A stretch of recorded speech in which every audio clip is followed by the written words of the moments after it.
Okay, so a very warm welcome back. It's Brophy here from the Online Video Academy, and we're now on to video 3 of this taster of best year yet videos. So in the first video we looked at the wheel of life, at the different areas that make up one's life, the holistic overview to gain perspective. In the previous video we looked at reflection questions. We looked back on the past year of things that we were doing for ourselves, things that we're not doing for ourselves, things that we've enjoyed and things that we'd like to change. And now in this third video, we're looking at the year ahead. We're looking at a roadmap in front of us to set some intentions and goals. So what we'd like you to do here, please, is to outline at least 3 things which you would like to be, do, or have for each of the areas of the wheel of life. So again, we're trying to look holistically at one's life, not just segmented as if in just career or just health. We're looking at all of the different facets because we understand and we appreciate that a happy, balanced life takes into consideration all of these areas. So let's be mindful and let's consider these different areas of our life. So what are 3 goals for the year ahead that you would like to attain for each of the areas? So we've got business and career, which could be also parenthood if you're a full-time parent, your work, your business, your volunteering. How about your finances for money and financial security? How about your emotional, physical fitness and overall health? What about your family and friends, your relationships with those close to you? How about your intimate relationship? Do you have one? Are you married? Do you have a significant other? Are you happily single? This could be for dating, it could be for your life partner, whatever this key relationship means for you. How about personal growth? What would you like to attain within your personal growth? That could be your spirituality, it could be your faith, it could be your ongoing learning and your self-development, or a combination of these. And how about your fun and recreation, the leisure and hobbies, the things you do in your downtime that kind of make your soul sing, that you enjoy doing, that help you to expand? And finally, the physical environment, where you live, where you work, and your mode of transport. So the places where you spend your day-to-day existence. How is your physical environment? So set goals for each of these areas, please. Now, what I'd suggest that you do, and they're called SMART goals because they are 5 things that people suggest that a good goal should be. So they're SMART because they should be specific. So saying that I'd like to lose weight, it's not specific. I'd like to make more money. Well, you could make an extra £1 and that would have been true to the word. You'd have made more money. So you want to be specific. I want to earn, or I want to lose X amount of weight. So it's specific, it's measurable, attainable. Now there are different sides to this. Some people say you should set extremely challenging targets. Other people say, well, you should just make them attainable to your standards. You interpret this. I would say that you want something that makes you stretch outside of your comfort zone, but something, if you're absolutely rubbish at, let's say, basketball, and you say that you want to go and play in the top league of basketball, then that maybe isn't attainable. Likewise, if you've got no inclination for, let's say, maths or science, and you say you want to be a world-leading scientist, that may not be attainable. So just be realistic here, but relevant. Hopefully they're relevant for your life, and that's why you are creating these goals, because you're thinking about your life, the holistic overview of the wheel of life, and you're not just having them put upon you by a boss or a parent or somebody else. You're taking the time to think about what's most important for you, and then timed by what period of time. Now, of course, we can allow in flexibility, but if you put a deadline or a target date on a goal, you're much more likely to achieve it. So again, it's not about not being flexible, because with all of these things, flexibility, as in life, is extremely important, but putting on a date, a time to which you can link the goal. Now, once you've created the SMART goal, I would suggest, and this is something that I work with clients and businesses, is let's go a bit deeper. So yes, create SMART goals, that's pretty standard. But now let's just look at some of the things that may come up. So write down, why do you want to achieve these goals? For each goal, why do you want to achieve this goal? What is it? Is it a feeling that you're going to get? Is it because it's something that you feel compelled to do? Is it because something that you've always wanted to do? Is it because you feel it's a milestone in your life? Is it because it's something that's going to make you feel more complete, more whole, more confident, more self-actualized? Write down why you want to achieve this goal. Thirdly, think about what obstacles might you encounter. So you are preempting now what things may be a potential, and I'm not going to use the word problem, I'm going to use the word challenge or hurdle. So is it that you may need to free up some time? Is it that you may need some more resources, be that finance, time or otherwise? Are there well-meaning people, either family, friends, colleagues or associates, who may either consciously or unconsciously stick their oars in? Are there skill sets, traits and abilities that you may need to learn or improve upon? Okay, fourthly, again, bringing consciousness to things that may hold us back. Do you have any fears relating to the goal? So if it's a public speaking goal, maybe you're nervous of crowds, so you need to brush up on your assertiveness and confidence. There are lots of different ways we can deal with our fears, but just be conscious up front to see whether or not there are any fears that come to mind when you think about this goal. Now, fifthly, importantly, are there any people, skills, resources, training or learning that can help or assist you to get there faster? So could you get a coach? Could you go to YouTube and watch some training on YouTube? Is there somebody that you know who's already in that position, who you could either buy a book if you don't know those people, who you could contact, who you could call, or who you could ask for assistance? Can you learn from people who are basically further along the line, who can help you to get to where you want to get to? Very often people will be willing to help if you ask nicely.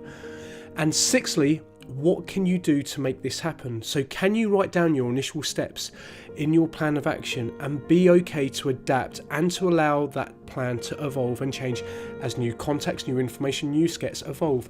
So as of right now, can you make your rough preliminary plan, some things that you could do, some research you could do, somebody you could contact, some Google research you could do?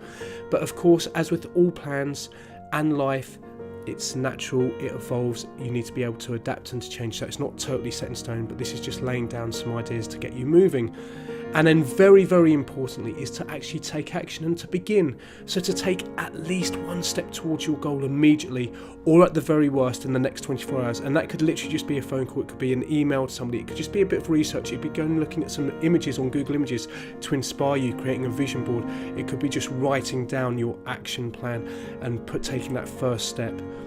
Now, whilst we're talking about goals and intentions, here's a really important shortcut. And when I got this was a game changer. So I just want to share this because we're talking about things that you would like to have, do and be. So things that you'd like to have, goals, so those are more material.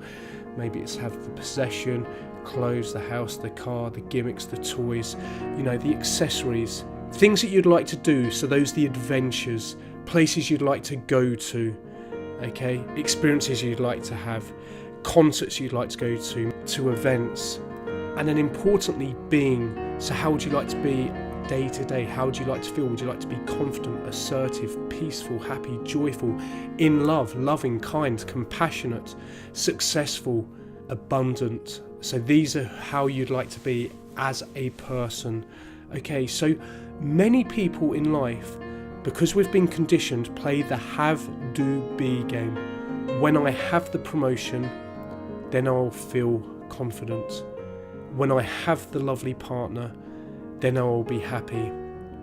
When I retire, then I'll be relaxed and content. Now, I don't know about you, but do you see anything wrong with this model? I'm sure you do. It's waiting for something to be something. So it's conditional. It's totally back to front. It's saying that you are not good enough as you are right now. Now, there are leading thinkers, many leading thinkers, who I'll name in a moment, but they're saying make it easy for yourself. Just reverse it. Be these things first. Start to be happy. Start to be confident. Start to feel abundant. Even if currently the reality in your bank account isn't that it doesn't look too abundant, start to feel abundant. Play the game with yourself. Start to feel assertive. Okay, so be these things, and then as a result, you're going to get to experience and to have more of the things. And the best thing about this is that you can do this straight away. You're not waiting upon anything to be. Okay, so the name of the game is to be. Now, there are leading thinkers such as Dr. Joe Dispenza, Dr. Bruce Lipton, Abraham Hicks, Eckhart Tolle, just a few of the leading edge scientists and thinkers who are all talking about this very same thing, about being. And they're saying if you can get into the gap of actually feeling the emotion intensely for at least 20 seconds a day, this can totally change your outcome and can change your life. So what I would suggest is to make being your number one priority and all of the extra goals and things secondary around being. So what is it that you want to be? I don't know, but I know that on the whole I want to be peaceful. I want to feel happy. I want to feel confident. I want to feel abundant. I want to be loving. I want to be joyful. I want to be playful, and so on and so forth. So think about the things that you want to be, and do not make being conditional upon you having something, because you're playing a fool's game there and you're waiting for something else to be in your life before you can be. So thank you for your time. Obviously, I've only just touching on a very thin veil of tools and ideas here, but hopefully they're enough to get you going for the start of this new year. So we looked at the Wheel of Life in video 1. We then went deeper and we looked at some reflection questions to look at your past year, to see how you've been getting on, what you've been enjoying, what you've not been enjoying, what you want to change, what you have changed, and so on and so forth. And then finally, looking at the Wheel of Life in this third video, hopefully you're about to go, if you haven't already done so, to create 3 goals in each of the areas of your life, so that you're looking to expand, as a human should do, to self-actualize. As Maslow said in the hierarchy of needs, we want to be self-actualizing in all of the different areas of our life. So in our finances, in our relationships, in our health, in our personal development, in our recreation, in our living environments. And then we've just shared with you that we want to be first. We don't want to wait to have things for some future time, because that is an illusion. We want to be in the present now, the emotions, feeling peaceful, happy, content, abundant, joyful, wealthy, whatever the emotions are. And then the having and the doing tend to manifest outwardly from that place of being. And even if they don't manifest from that place of being, at least you're already being. You are happy, you are feeling abundant, you are feeling joyful, you are feeling compassionate, whatever the emotions are that you'd like to be. So if you'd like further content, then I'd love to share with you. I've created an online training called Your Best Year Yet. I've also got a few spaces for one-to-one coaching to really help accelerate people who want to have their best year yet. And that's where we'll go deep. We'll do a range of exercises. There'll be accountability, checking in, and we'll go deep with a range of exercises. But most importantly is that I share this with you in the spirit that I hope this helps. It's stuff that's been useful for me and for many other people, and I'm wishing you a truly incredible year. I'd love to hear your feedback, so please send any emails, any feedback to support@theonlinevideoacademy.com. If you'd like any further coaching or training or the online course, visit theonlinevideoacademy.com or email support@theonlinevideoacademy.com. Wishing you and yours a truly amazing year. Thank you for your time. Please pay this forward, share with others, and I look forward to hearing from you in the not too distant future. Take care and have a wonderful day.